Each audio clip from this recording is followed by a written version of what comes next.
Hi எல்லாருக்கும் வணக்கம். என்னங்க ஒருத்தங்க கிட்ட பணம் இருந்தால் ஆட்டோமேட்டிக்காக சிநேகிதர்கள் கூட தேடி வந்து அவங்க கூட சேர்ந்துக்குவாங்க. ஆனால் எவ்வளோதான் அன்புள்ளவங்களாக இருந்தாலும் உண்மையாக நேசித்தாலும் பணம் இல்லை அப்படின்னா தன்னுடைய நண்பன் கூட அவங்கள விட்டு தூரமாக போயிடுவாங்க. இதைத்தான் வேதத்தில் சொல்லப்படுது.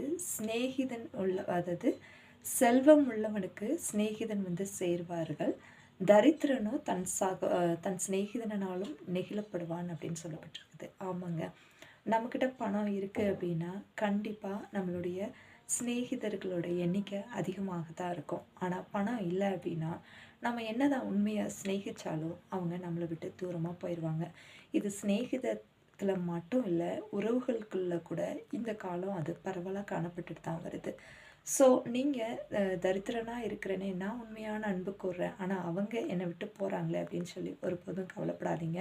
ஏன்னா நம்முடைய தேவன் ஐஸ்வர்யம் உள்ள தேவன். அதாவது கர்த்தரை தேடுகிறவர்களுக்கு வந்து ஆண்டவர் வந்து சம்பூரணமாக கொடுக்கிறவர். ஸோ நீங்கள் உங்கள் தரித்திரம் மாறணும் அப்படின்னா கடவுள்கிட்ட ஜெபம் பண்ணுங்கள். இந்த உலகத்தில் தரித்திரனா பிறக்கலாம், ஆனால் தரித்திரனா சாகாதபடிக்கு கர்த்தர் எப்படி சம்பூர்ணராக இருக்கிறது போல் கடவுள் நம்மளையும் ஆசீர்வதித்து நம்மளையும் சம்பூர்ணப்படுத்தணும் அப்படின்னா நீங்களும் ஆண்டவர்கிட்ட கேளுங்க. தேங்க்யூ. God plus.